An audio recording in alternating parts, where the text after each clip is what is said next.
Hey y'all, welcome to my channel. Something a little bit different. I know it's mostly on VDR, mostly anything else. Quite honestly, with the scandal issue and everything like that, I think it's past that now. We saw what happened with Love Is Blind season 4. For those that aren't familiar with Love Is Blind, uh, it's been around for about 4 years now. Something that both Nick Lachey and his wife Vanessa Lachey, I think I forgot her full name, has basically hosted and produced with Netflix, where a group of people go into a sort of locale or building, guys on one side, women on the other side, and basically 15 men and 15 women kind of date each other for a period of time for about a week to 2 weeks, basically, but without seeing each other, just talking to them essentially. And then from there, finding out, are they the one? Do they have that connection where if love is truly blind, and if they have that connection, do they go with the forward with a marriage? But it's almost like kind of like an arranged marriage in a ways, more than anything else, in that aspect. But going with the aspect of seeing, can you fall in love with someone without their physical appearance, but just by their personality more than anything else, personality and talk. And it's one of those things where after a while you do meet each other once you propose and such and accept that you meet each other for a couple of weeks, and then after those 2 weeks you're living together, that leads up to a wedding, and then you get married and such, and then they follow through afterwards. Now, of course, season 1 was a successful hit. I'll admit I actually watched it. I enjoyed it to the point where I was quite honestly enthralled with the fact that, well, I think a bunch of people were enthralled with the fact that, they had Lauren and Cameron. I think that was something that I don't think anyone thought would happen, to be quite honest. Lauren and Cameron, more than anything else. I mean, I could see that happening, and you rooted for them, you wanted them, you hoped for them, anything. But there was like, they were, I don't want to say bland, but it was in a ways. But that's good, because they were bland. You knew they would last, and then you knew and you wanted to root for them because there was never any drama with them, and that was great. Whereas Amber and Barnett, honestly, that was a little bit of a shocker. I didn't think they were going to last. They still are. They're still around. They're still married. It's been almost close to 5 years now, since 2018, I think. Or 2018, 2019, since they've been married. And I'm like kind of surprised and shocked, quite honestly, that they have been. Season 2, of course, there hasn't been much. Everyone's broken up from whatever it is. Whereas season 3, you have Colleen and Matt. They're still around. And of course, Alexa and Brennan, which they're going to be around. I think they were like the new Lauren and Cameron. And then comes with season 4. Season 4 has one of the things. It might be the highest rated out of them all, it sounds like, basically. Because season 2, I think, had its own characters. And Shake was a character. Let's not put it bluntly. Shake was his own character at that point. I mean, he became the true villain.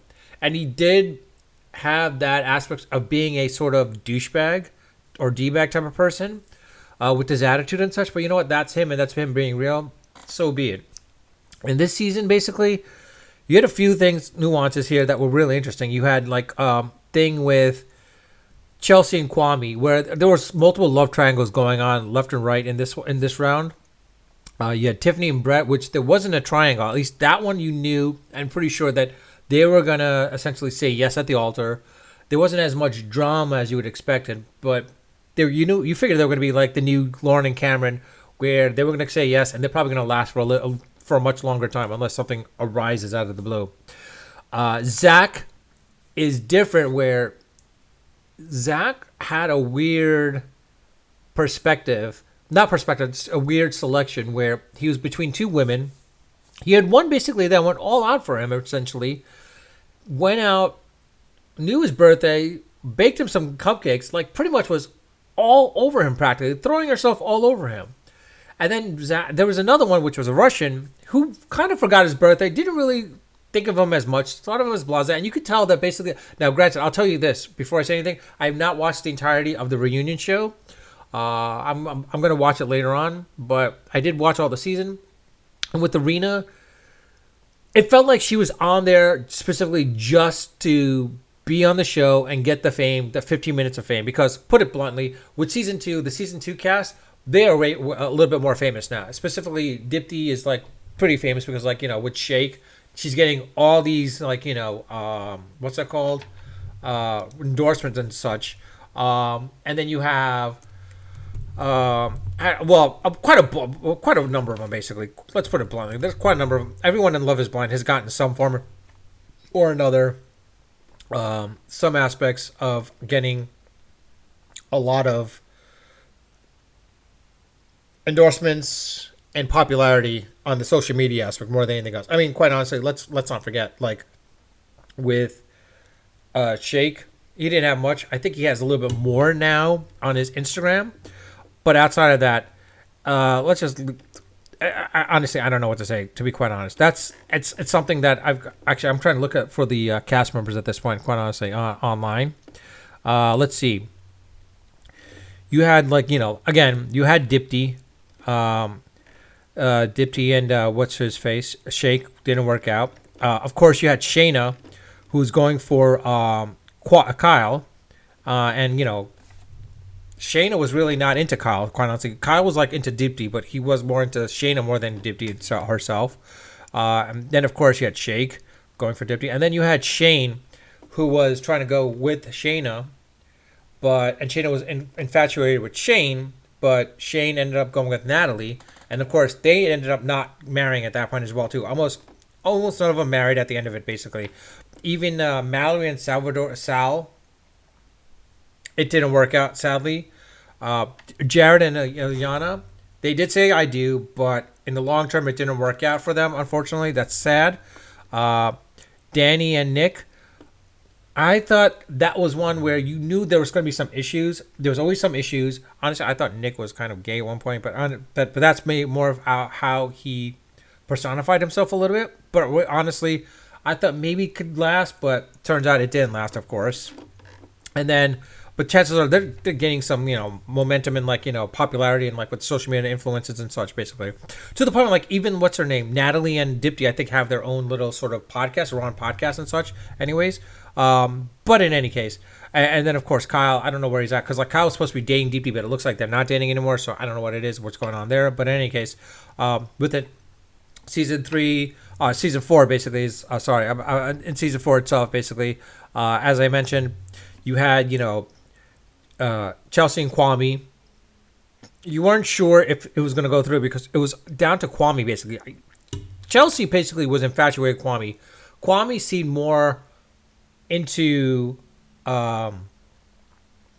Micah more than anyone else, and it seemed like Chelsea was. I think Chelsea became the second tier or second choice after.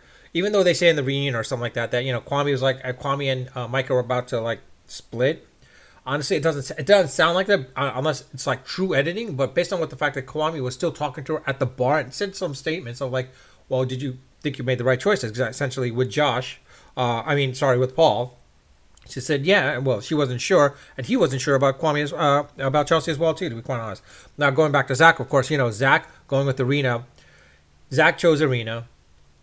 After Irina saw him, I think she had no physical attraction to him, but she had a physical attraction to Paul. And Zach felt, gypped. And to the point where, like, he tried, I got to salvage my relationship with Bliss and see if I can get something with Bliss. I got to hand it to Bliss. I mean, I would not be as forgiving, to be quite honest. I would have let him worked it more to the fact that, like, he deserved to, be in a little bit nagging and work himself into her graces. The fact that she let it happen, I mean, it's more power to her. Quite honestly, I think she still has every right to like mess with him as much as she possibly can, and kind of like irk him a little bit as far as when it comes to the fact of that he chose Irina over her. Tiffany and Brett, as I said, like I think they're going to be like the new Lauren and Cameron. Chelsea and Kwame. It seems like it might last. I honestly think it might last in this situation. I mean, there might be some nuances here and there. But now let's go to the big one of all, which, outside of Zach and Bliss and Irina, that's pretty much done. The one that comes out to mind now is basically Marshall and Jacqueline. This is the one where I think Dipti and Natalie Lee basically made a statement as well, too, where, like, the fact is like, these two were in it. it sounds like she didn't want to go with him in the initial get go. She like he didn't really win her over in some aspects, but in sort of ways being vulnerable to her and showing his emotions to her, she was like sort of infatuated with that. That she was like, okay, you know what, I'll go with Marshall, versus her going with Josh. So with her going with Marshall, you saw issues arising when they were in Mexico, where she was like bawling her eyes out, going into a closet, pretty much acting very, very selfish, not even to the point where, like, taking him into consideration. And this is a guy that was like going all out for her. He was pretty much changing his lifestyle and attitudes to adjust to her. She didn't reciprocate at that point, and she didn't even love him. He loved her. She didn't even say, I loved you, I love him, I love you, back to him, which was really surprising. And those were like some right there, some red flags at that point. To the point where like she was, you started seeing the relationship breaking down a little bit once they moved in together. With a lot of things. So the point where like when it came to Chelsea's birthday party, they both came in separately, and then of course Josh came in and basically seeing what happened. I'm assuming no one invited Josh. I think Netflix invited Josh to the point of like, you know what, let's bring Josh into the picture to add a little bit more drama and a little bit more viewership and and whatnot, which made sense. And then of course with Josh and Jackie rekindling what they had in the pods, the fact is like I think she was pissed off that Josh didn't show more of emotions like Marshall did, and that's why she was standoffish with him basically at that point. And from that aspect, seeing that, and she was still interacting with him at that point and not even interacting with Marshall, I felt sorry for Marshall. Honestly, I thought Marshall deserved better, quite honestly. To the point where like the day of the dress fitting, Marshall's at his for his tuxedo basically, or suit, whereas Jackie nowhere near where everyone else was at for their dress fitting. I mean, it's a big moment to go for your dress fitting. And what is she doing? She ends up meeting up with Josh. And meeting up with Josh, it's one of those things where like this is the day, couple of days before your wedding, and then you kiss him at the end. He leans up for the kiss. You pretty much go after him and they're like, yeah, let's rekindle our relationship, knowing full well you're gonna be going into a marriage, and you don't even bother to let the guy, your man, know, your fiance know at this point. It's like, you know what, we gotta talk. Not even saying we gotta talk. She's basically saying, it's like, you know what, I'm just gonna let it be. And like he has to find out from basically, what's their name, Brett and Tiffany. Pretty much Brett, Tiffany, telling Brett, basically she's not here, and then Brett notifying him like, hey man, she's not there. Tiffany just messaged me. I'm like, I don't know, it's up to you. I'm just leaving that information to you. And so how embarrassed is he at that point, quite honestly.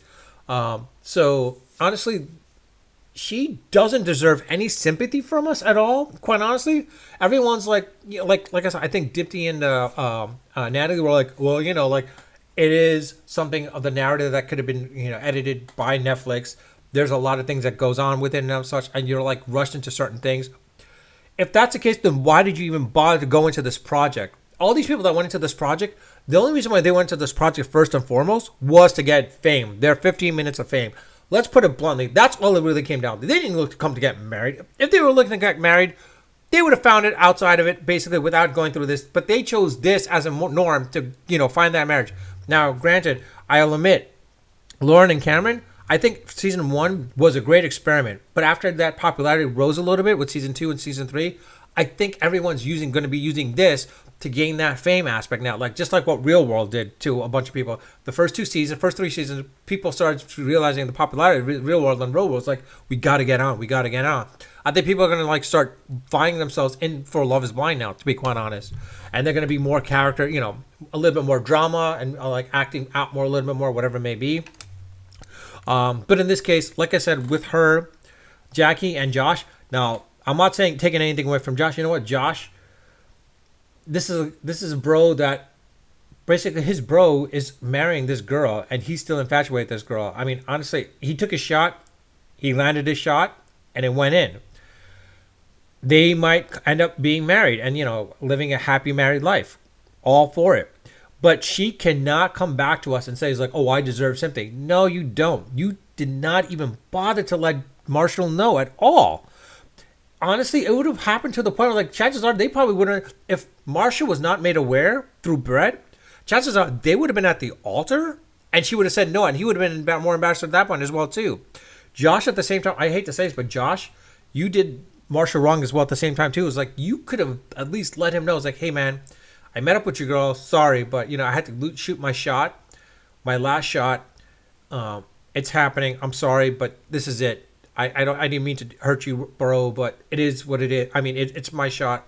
I got to take my feelings over yours. And I think Marsha will take, kind of accepted that a little bit had Jackie basically gone to Marshall and said anything. So now the fact that there was a argument at this point, like when Marshall requested the ring back, she said, no, I'm going to keep the ring because I accepted. No, honestly. So first and foremost, by tradition, when a guy gives a girl a ring and the girl decides to end the marriage, she should be giving the ring back. Now, in this case, now if the guy ended up the end of the marriage yet, then she's allowed to keep the ring. So, but in this case, the fact that she's assuming, well, and Dipti, and this is where I'm pissed off with Dipti and Natalie at this point, quite honestly, because they said, well, you know what? Honestly, she should be able to keep the ring because you know what? He didn't pay for the ring. It's Netflix. Netflix paid for the ring. It's true. They did pay for the ring, but it's not the aspect of the ring itself. It's what the ring symbolizes. He gave his love to her. He's asking for his love returned back. She basically took his love and just basically squashed it and killed it. So, and honestly, she should have returned it back. And that's why I'm like totally against it. And I think it's the ring is a symbolism of that love and relationship. She's basically keeping on it for a memento. And like even him, I'm surprised he was like, he was kind of, I don't want to say nonchalant, but he was cool with the fact that, all right, fine, keep the ring, but I want you to remember this ring, remember what you missed out on. I'm like, damn. I would have like, no, I deserve that ring back. You should not be keeping that ring. You can't keep that ring because you know what? That's my love for you. You accepted my love. If you accepted my love, you wouldn't be treating me like this. But you're rejecting my love right here, right now. So that ring deserves to come back to me. My love deserves to come back, and that's it. Now, I do love you. Blah, blah, whatever it may be. But that's it. So quite honestly, this is the case where I am pissed off to the point where like anyone that sympathizes with Jackie, you're in the wrong. And anyone that says, oh, well, she should be able to keep the ring because Netflix is the one that paid the ring, you're missing the point. It's not about the ring itself. It's about what the ring symbolizes. Let's not forget that. It's about the ring, what the ring symbolizes. Quite honestly, Netflix is going to get the ring back anyways. She can't keep it. Netflix is like, yeah, you're giving us the ring back. You're not marrying, so give us the damn ring back. If she says no, and she's, Netflix has every right to sue her at that point anyways. But anyway, because like they ended up in the contract, whatever it may be. Like I said, these two here basically are to a point where like they basically came onto the show for fame, just like Irina. She came on for fame. Now, whether Micah and Josh came in for fame, I don't know. It was kind of surprising what Josh said at the end about like the fact is like, look, I loved her, but with all the facts in place and all the data in place, I just can't see her being the mother of my children. Some parts of it, you see some of her, how she acted outside in the real world, specifically when she's around her friends, you can kind of see, yeah, she was acting a little bit immature. Now, quite honestly, I'll admit, quite honestly, first time seeing her and going throughout the entire season, thought she was a mean girl with Irina, and then at the end of it, it turned out kind of flipped a little bit to the point I was like, oh, you kind of felt really bad for her. She really wanted to marry Paul. She really wanted Paul. And I guess the fact that she basically, I mean, it's kind of her own fault to the point I was like, saying, you know what, I'm going to make you make the first decision. I don't know where that came from. I have yet to watch the reunion show, to be quite honest. But with it, I'll leave it at that. Let me know your thoughts. If I watch the reunion, if I'm off fine with some of the aspects, I'll probably watch the reunion to see what the reaction is. The question is like, what happens with season 5 now? I honestly don't know because honestly, people are probably going to go onto the show just for the fame part more than anything else and get the influencers, the followers, and whatnot, basically that way. Could I get on it? No. Well, first off, you see the ring here, so that's not happening. Not kidding. I wouldn't have done it anyways. And I'm truly in love with my wife, so it doesn't matter there. But quite honest, well, actually, it does matter. Sorry, I'm taking it back. It does matter. I do love my wife. I'm in love with my wife. That matters more than going on this stupid show. Would I choose love over fame? Yeah, love in a heartbeat. Honestly, I would rather be with my wife than be famous. Quite honestly, I prefer not. I don't care about the fame. And now, if I can have love with power, oh, that would be a whole different story altogether. But that's a different subject matter, anyways. But like, yeah, love conquers all. My aspect is our love was not blind. But that's a whole different story altogether about how me and my wife met and how it went through. Quite honestly, I think it was. I kind of took a playbook from Love Is Blind from the first season a little bit when when I started dating my wife at the my wife now at the time when I was dating her. Um, it was through COVID, so ours was a virtual, more virtual dating, but more of a COVID marriage more than anything else. That's another story. I'll say much later on in my channel. Unless you want to guys know what the story is, I'll gladly tell you the story. Let me know in the comments. Put it in the comment section, and please subscribe. And once you subscribe, I will let that you guys know about that. As to far as the story of how we met, etc., and like what it all came about. There was a point where she wasn't ready to come at me. Basically, she was ready to break it off, and I could tell you why, etc., and so forth. But with that, I'll leave it at that. Unfiltered, unedited, and unrehearsed. Until next time.